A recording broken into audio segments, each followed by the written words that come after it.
बताइए, एग्जाम आ रहे हैं इसलिए तो गर्मी नहीं लग रही है। चलिए,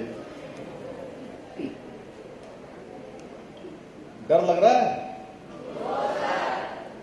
अभी प्रधानमंत्री जी ने बताया था ना, आप लोगों ने, सब लोगों ने ध्यान से सुना प्रधानमंत्री जी की स्पीच? चलिए, देखिए, डर सबको लगता है और अच्छी बात है डर लगना भी। और बचपन में हम जब छोटे थे तो मुझे भी डर लगता था। हमारे शिक्षा मंत्री जी बैठे धन सिंह रावत जी, इनको भी डर लगता होगा। और हमारे सचिव साहब IAS है, देखिए मीनाक्षी सुंदरम जी, इनको भी डर लगता होगा। क्यों मीनाक्षी, लगता ही नहीं? सबको डर लगता है। अच्छी बात है, हमको उस डर का जो है सकारात्मक रूप से उपयोग करना चाहिए। अब आप कहेंगे वो कैसे? डर लगना चाहिए, उसका उपयोग करना चाहिए। मैंने कहा, आप लोग समझ पा रहे हैं ना मैं क्या कह रहा हूं? हमारे जो वैज्ञानिक हैं उनका कहना है कि हम कोई भी काम 21 दिन तक लगातार करते हैं तो हमारी आदत हो जाती है। पहले तो डर लग रहा है, फिर डर इसलिए लग रहा है कि हमारी परीक्षा आने वाली है। अब परीक्षा आने वाली है तो उसके लिए किसी अच्छे काम की अगर कोई शुरुआत हो रही है, अगर हम 21 दिनों तक सुबह उठने का प्रयास करेंगे जल्दी, तो क्या होगा बताइए? कौन सी आदत पड़ जाएगी? जो वैज्ञानिकों ने कहा है, क्या कहा है? 21 दिन तक जो भी काम हम करते हैं वो हमारी आदत बन जाती है।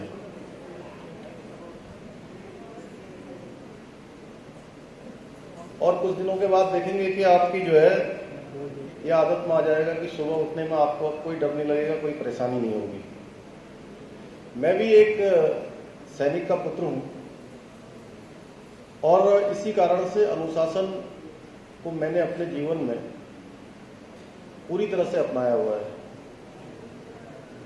सर्दियों के दिनों में मैं 6 बजे उठ जाता हूं।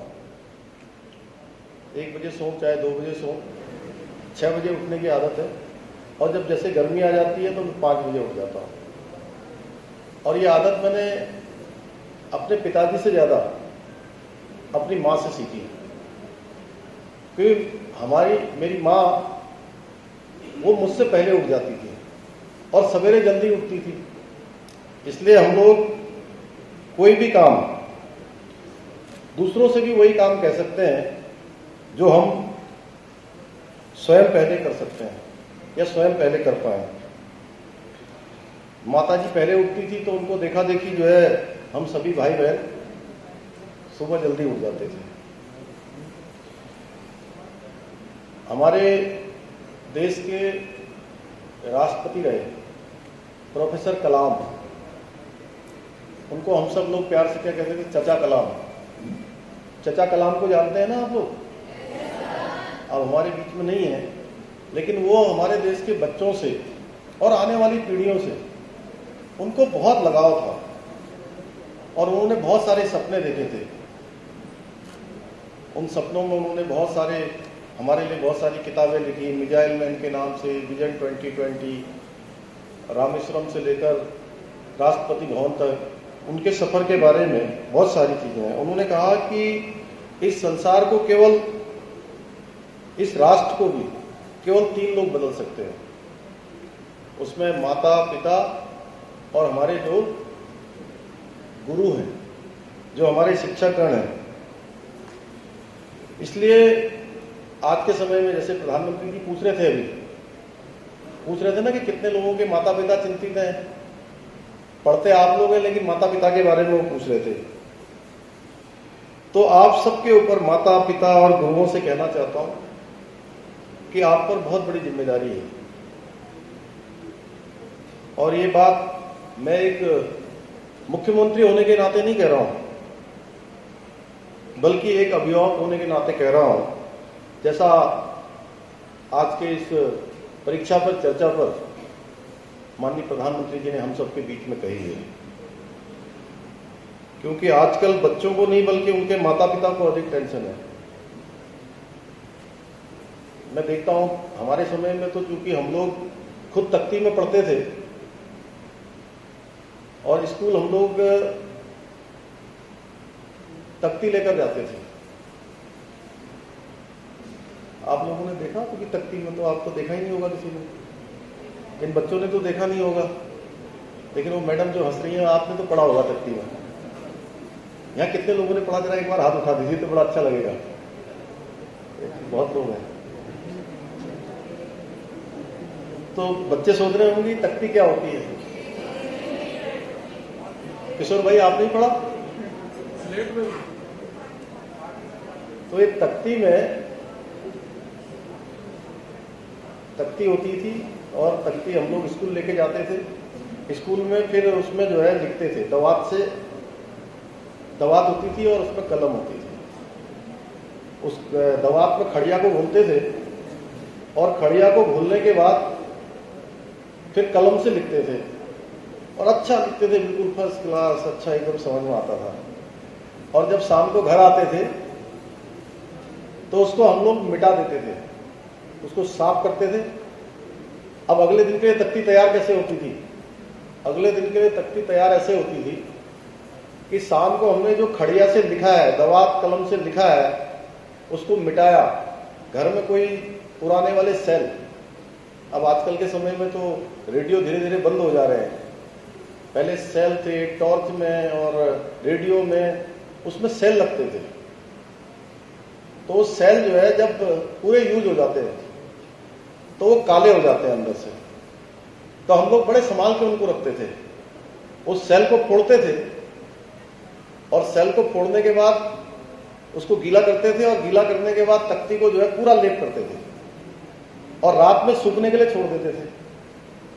सवेरे जो है उसमें फिर उसको घोटा लगाते थे, दवात से घोटा लगाते थे ऊपर से, और वो तख्ती जो है ऐसे चमकने लगती थी जैसे आरसी बोलते हैं। बचपन में हम लोग आरसी बोलते थे शीशे को, दर्पण को, जो आजकल मिरर बोलते हैं ना जिसको, उसको आरसी बोलते थे बचपन में हम लोग, यही बोलते थे ना। तो उसमें अपनी शकल भी बिल्कुल ऐसी दिखती थी। तो ऐसे हम लोगों ने उस समय में वो समय इस प्रकार का होता था। आज के समय में तो बहुत सारी सुविधाएं हैं, अभी प्रधानमंत्री जी जैसा सभी बोल ही रहे थे। तो उस समय में माता पिता को ज्यादा टेंशन नहीं होता था कि बच्चों को पढ़ाना है, पढ़ना है। वो तो बच्चे खुद ही करते थे। हम लोग खुद ही अपना काम करना, अपने कपड़े धोना, अपने करना, अपनी जो भी तख्ती है, अपने कॉपी किताब है, वो सब स्वयं संभालना, अपना रोटी स्कूल ले जाने की जो व्यवस्था है वो भी खुद ही करनी थी। तो ये सब हम लोगों ने देखा। तो आजकल जो है हमारे नौनिहालों का जो जीवन है, ऐसा करके कहीं हम लोग कठिन तो नहीं बना रहे हैं। मेरे मन में एक प्रश्न आता है कई बार, क्योंकि मेरा अभी मैं आज से 2 दिन पहले मैं अचानक थोड़ा किसी काम से करते करते अचानक मैं आ गया आवास पर आया तो 2-3 साइकिलें रखी हुई थी वहां पर।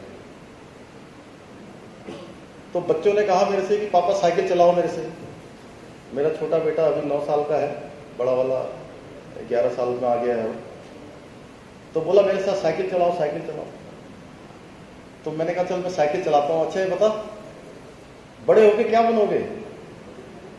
तो कह रहा नेता बनूंगा हंसते हुए।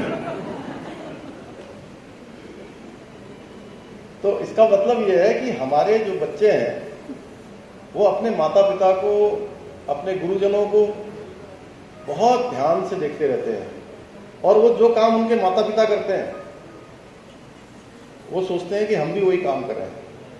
अब बड़े होके कौन क्या बनेगा ये तो भविष्य के गर्त में है, लेकिन मुझे लगता है कि मैं उसके छोटे वाले की, मेरे बेटे का नाम प्रभाकर है, वो थोड़ा बोलने में तेज है, एकदम से बोलता है। मुझे लगता है कि या तो बिना सोचे समझे बोलता है या उसके दिमाग में ये बात बैठी रहती है कई बार कि मुझे जवाब क्या देना है। तो मैंने देखा इस तरह से कि माता पिता को लोग जो है बच्चे देखते हैं, इसलिए माता पिता की भी जिम्मेदारी ऐसे समय में बढ़ जाती है। और इस संसार में हर व्यक्ति जो है बहुत प्रतिभाशाली होता है, पर दिक्कत यह है कि हम अधिकतर व्यक्ति वो काम कर रहे होते हैं जिसे हम पसंद नहीं करते हैं। ठीक है चंद्रशेखर भाई, आप बड़े ध्यान से सुन रहे हैं। आखिर ऐसा क्यों? ये भी एक हमारे सामने प्रश्न है। ये इसलिए कि अधिकतर माता पिता गुरु बच्चों की प्रतिभा कई बार हम लोग बाल्यकाल में पहचान नहीं पाते, जिसके कारण से दिक्कत होती है।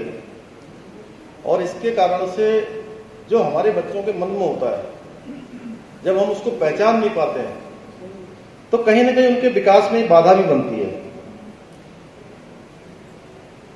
और चूंकि मैं बचपन से मुझे साइकिल चलाने का शौक था, एक तो मैंने बता दिया, मैंने साइकिल चलाई खूब।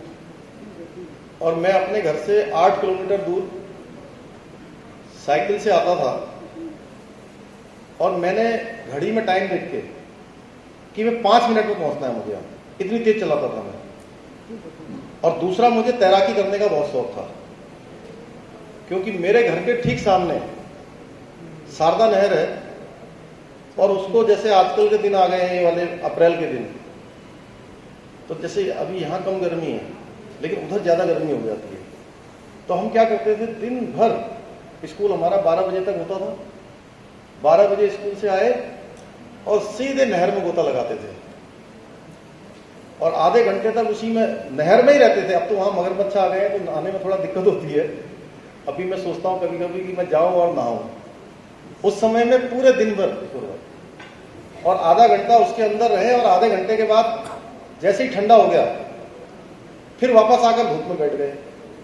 ये काम हम शाम को 4:30-5 बजे तक करते थे, जब तक धूप नहीं चली जाती। और 10-12 बार जो है वो नहर पार करते थे। अभी एक इंटरव्यू में जो है एक कुमाऊनी भाषा का कोई चैनल है वहां का, हेमपंत जी का, पिथौरागढ़ वालों का, तो एक दिन मेरा इंटरव्यू लेने के लिए आए। तो इंटरव्यू लेते लेते कुछ इधर उधर की बात करने लगे, तो उनको लगा कि पता नहीं मैं वहां के बारे में, पहाड़ के बारे में उनको कितना बता पाऊंगा, कितना नहीं बता पाऊंगा। और देखिए आज का दिन किसी उत्सव से कम नहीं लग रहा है। एक तरफ प्रधानमंत्री नरेंद्र